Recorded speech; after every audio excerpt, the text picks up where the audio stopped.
Good morning 8th class बच्चों। आज आपका पाठ सुकरात महान दार्शनिक।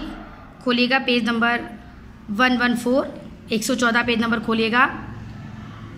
ये बच्चों इसमें सुकरात के बारे में हम पढ़ेंगे। सुकरात का नाम आपने सुना होगा, इंग्लिश में आप लोग उनको सोक्रेटिस कहते हैं। महान दार्शनिक थे ये, देखने में बदसूरत थे। संसार ने इनको विषपान करने के लिए मजबूर कर दिया था। तो इनके बारे में हम पढ़ेंगे। देखिए, सुकरात महान दार्शनिक थे।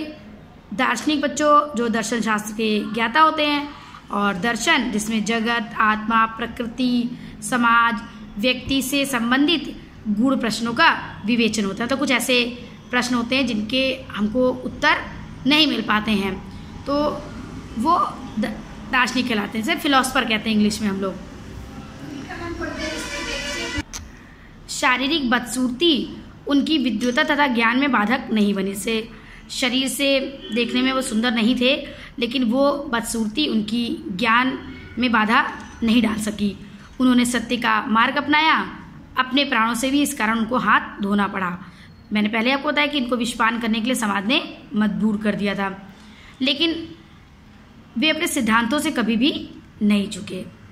तो इसका पढ़िएगा बच्चों। प्रथम भाग, सुकरात एथेंस के निवासी थे। छोटे छोटे क्वेश्चन अंडरलाइन करते चलिएगा कि कहाँ के निवासी थे सुकरात। उसका जन्म ईसा मसीह के जन्म के लगभग 400 वर्ष पूर्व हुआ था।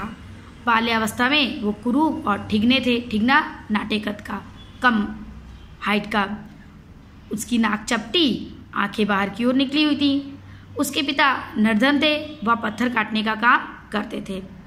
अतः बालक सुकरात सदैव फटे पुराने कपड़े पहना करता था। अन्य बालकों की भांति वह स्कूल गया। सुकरात ने वहां विज्ञान, गणित, नक्षत्रों के बारे में ज्ञान प्राप्त किया। वह प्रत्येक समय अपने साथियों के कार्य को ध्यानपूर्वक देखा करता था। सुकरात के पास बड़ा मकान, अच्छे फर्नीचर नहीं थे, जैसे आज के आप लोग के पास है, आज के ज़माने में बच्चों के पास है। ऐसा प्रतीत होता था कि उसे किसी वस्तु को प्राप्त करने की इच्छा नहीं थी।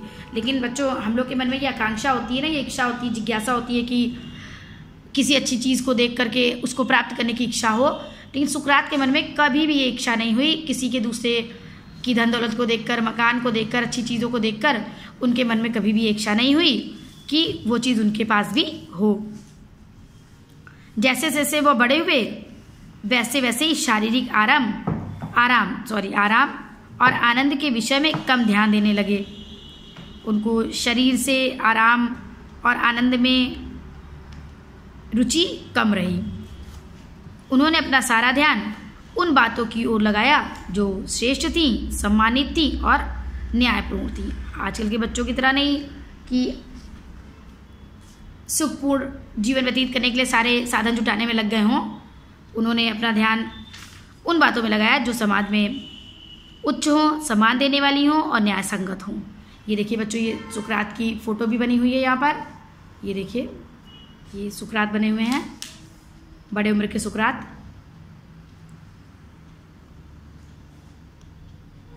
आगे देखिएगा, सुकरात नगर में पैदल घूमकर लोगों से बात करते थे। एथेंस वासी उस परिचित शक्ल वाले सुकरात को गलियों में ढूंढते रहते थे और अपने मित्रों से कहा करते थे, हाँ वह सुकरात ही है। मतलब एथेंस की गलियों में घुमा करते थे तो लोग उनको पहचान गए थे। लोग कहते थे, चलो चलो वो सुकरात है, आओ उनसे बातें करें।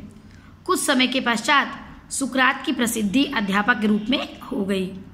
वो श्रेष्ठ अध्यापक समझे आने लगे। सड़कों पर घूमा करते थे, बाजार के मुख्य स्थानों पर खड़े होकर ऐसे किसी भी व्यक्ति से बातें करने लगता था जो उसको संबोधित करके अभिवादन करता, मतलब बुलाता, अभिवादन करता, तो उसको पास जाते, उससे बात करने लगते।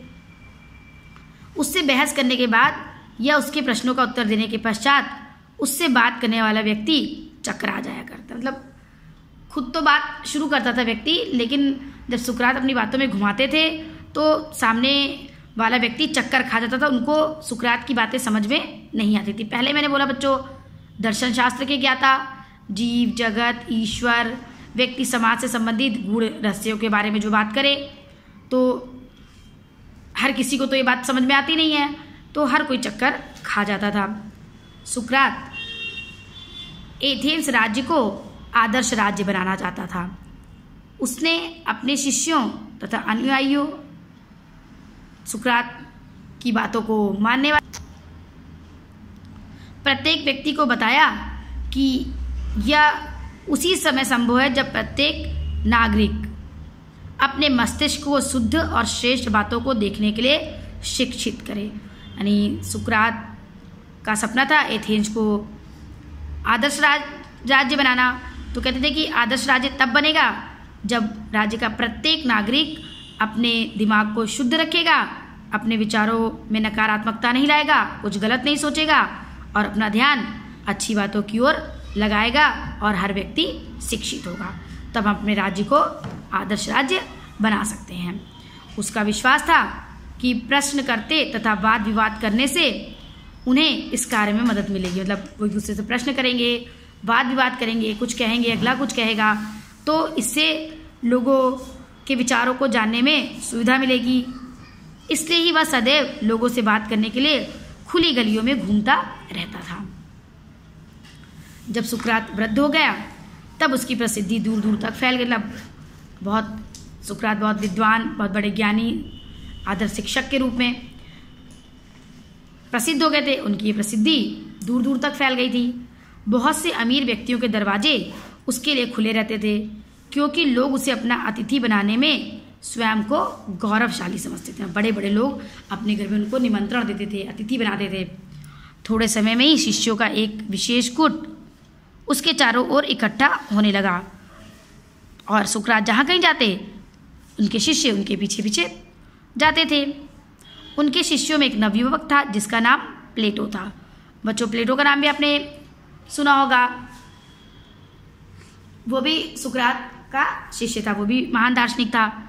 उसने अपने गुरु सुकरात के प्रत्येक शब्द को अपने हृदय में सम्मानपूर्वक संचित किया। हर बात को सुनता था और उसको अपने हृदय में संभाल कर रख लेता था। कि सुकरात की बताई बातों के अनुसार, उसकी दी शिक्षा के अनुसार आचरण करता था, व्यवहार करता था प्लेटो। ध्यान रखिएगा बच्चों, सुकरात के शिष्य का नाम, जो उसका एक शिष्य था प्लेटो, वो भी महान दार्शनिक बना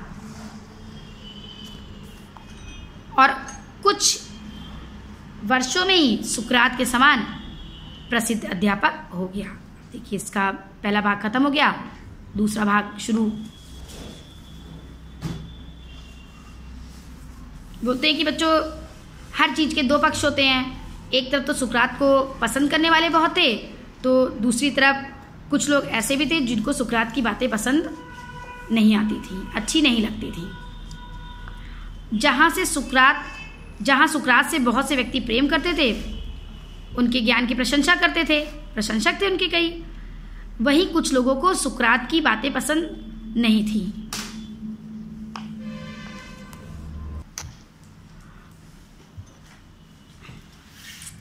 उसने लोगों को बताया था कि व्यक्ति का अपना मस्तिष्क, दिमाग, हर व्यक्ति का अपना दिमाग उसके आचरण पर देवताओं से अधिक प्रभाव डालता है ना।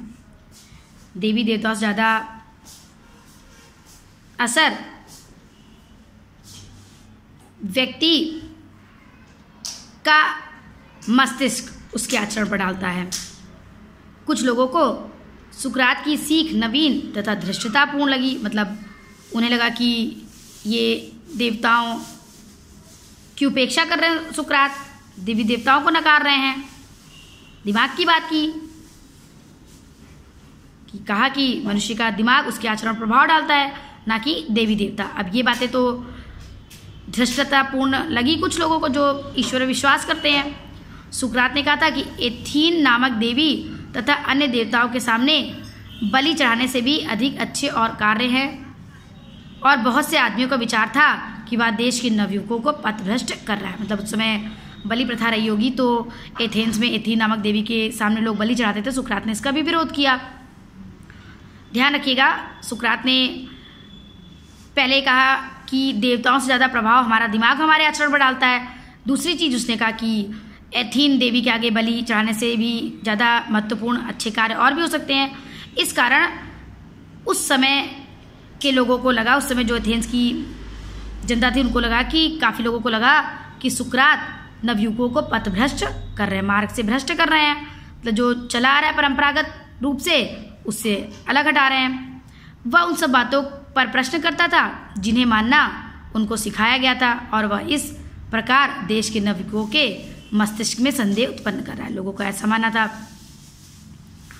तो लोग मानते थे कि इस तरह नवयुवकों को पथभ्रष्ट कर करके, मार्ग से भ्रमित करके सुकरात भड़का रहा है। एथेंस के शासकों ने सुकरात को आदेश दिया कि वह न्यायालय में उपस्थित होकर अपने मुकदमे की पैरवी करें।